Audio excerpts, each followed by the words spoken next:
నమస్తే, welcome to Y news. నేను పుష్ప. తొండంగి మండలం గడ్డిపేట, బుచ్చయ్యపేట గ్రామాల్లో పునరావాస కేంద్రాలను ఎంపీ తంగేళ్ల ఉదయ శ్రీనివాస్ తో కలిసి ప్రభుత్వ విప్ యనమల దివ్య సందర్శించారు. వరద బాధితులను పరామర్శించిన ఎంపీ, ఎమ్మెల్యే తుఫాను తీవ్రతను ఎప్పటికప్పుడు కూటమి ప్రభుత్వం సమీక్షిస్తూ అవసరమైన సహాయక కార్యక్రమాలు చేపడుతుందన్నారు. తీర గ్రామాల ప్రజలకు అధికార యంత్రాంగం, కూటమి శ్రేణులు చేదోడు వాదోడుగా నిలుస్తారని, విపత్తు బారిన పడకుండా అన్ని ముందస్తు చర్యలు తీసుకున్నామని హామీ ఇచ్చారు. సీనియర్ నాయకులు యనమల రాజేష్, చింతమనేని అబ్బాయి, యనమల లక్ష్మణరావు, మండల కూటమి నాయకులు పాల్గొన్నారు.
ఈ తుఫాన్ హెచ్చరిక నిమిత్తం సీఎం గారు అలాగే డిప్యూటీ సీఎం పవన్ కళ్యాణ్ గారు 3 days నుంచి కంటిన్యూస్ గా టెలికాన్ఫరెన్స్ లో జిల్లా యంత్రాంగంతో అలాగే ప్రజాప్రతినిధులతో దిశానిర్దేశం చేస్తూ కావాల్సిన చర్యలన్నీ తీసుకోవడం జరిగింది. అలాగే ఈ రోజు కాకినాడ జిల్లా అంతా పర్యటిస్తూ తునిలో నిజంగా చక్కటి ఏర్పాట్లు చేశారు. సుమారు 6,000 మందికి రిలీఫ్ క్యాంప్స్ ని ఏర్పాటు చేసి వాళ్ళకి 3 పూట్ల కూడా భోజనం, అలాగే పిల్లలకి పాలు, మంచినీళ్లు అన్ని సౌకర్యాలు కల్పించడంతో పాటు ఇక్కడ ఎమ్మెల్యే గారు పొద్దున్న నుంచి కూడా నిన్న నైట్, నిన్న ఈవినింగ్, ఈ రోజు పొద్దున్న నుంచి కూడా ఎవరెవరైతే రిలీఫ్ క్యాంప్స్ కి నిజంగా వీకర్ హౌసెస్ లో ఉన్నారో, సముద్ర తీరంలో దగ్గరలో ఉన్నారో వాళ్ళందరినీ కూడా స్వయాన ఎమ్మెల్యే గారే వెళ్లి వాళ్ళని కూటమి నాయకులు అందరూ, జనసేన, టీడీపీ, బీజేపీ నాయకులు అందరూ ఎమ్మెల్యే గారితో కలిసి వెళ్ళి వాళ్ళని తీసుకురావడం జరుగుతుంది. అలాగే ఇక్కడ కావాల్సిన గర్భిణీ స్త్రీలను ఆల్రెడీ జిల్లా వ్యాప్తంగా 153 మందిని హాస్పిటల్ కి తరలించేశారు. అండ్ ఎల్డర్లీ పీపుల్ ఎవరైనా ఉన్నారో శ్రద్ధగా నచ్చజెప్పి దగ్గరుండి తీసుకురావడం జరుగుతుంది.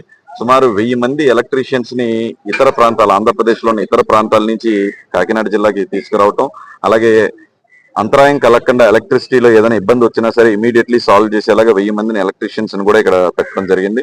సుమారు 140 మంది గజ ఈతగాళ్ళని కూడా ఉంచడం, 40 బోట్లని, అలాగే ఒక ఎన్డీఆర్ఎఫ్ టీమ్స్ ని, ఎస్డీఆర్ఎఫ్ టీమ్స్ ని కూడా ఇక్కడ ఏర్పాటు చేయడం జరిగింది. జిల్లా వ్యాప్తంగా కూడా మొత్తం ఇటు తుని దగ్గర నుంచి అటు కాకినాడ చివరి వరకు కూడా మొత్తం తీర ప్రాంతంలో అందరికీ అన్ని సౌకర్యాలు కలిపే విధంగా, ఏ ఇబ్బంది ఆటంకి కలగకుండా, అలాగే చెట్లు పడిపోయినా, పోల్స్ పడిపోయినా సరే 100 హెవీ మిషనరీస్ అంటే టిప్పర్స్, లారీస్, క్రెయిన్స్, ప్రొక్లైన్స్ కూడా చేయడం జరిగింది. సో ఫస్ట్ టైం మీరు ఇప్పటి వరకు అందరూ ఎక్కడైనా సరే తుఫాను వచ్చేసిన తర్వాత హెలికాప్టర్ లో వచ్చి చూసి వెళ్ళిపోయి దాన్ని సాల్వ్ చేసేసాం అనుకుంటారు, కానీ తుఫాన్ కన్నా ముందే ఇంత అరేంజ్మెంట్స్ చేసింది మొట్టమొదటి కూటమి ప్రభుత్వం అని చెప్పి అయితే గర్వంగా చెప్తూ, అలాగే మేమందరం కూడా ప్రజాప్రతినిధులను అందరం కూడా ఎవరైతే నిజంగా ఇబ్బందులు గురవుతున్నారో వాళ్ళందరినీ రిలీఫ్ క్యాంప్స్ తీసుకొచ్చే విధంగా మొత్తం అందరం కూడా కష్టపడి పనిచేస్తున్నాం. ధన్యవాదాలు.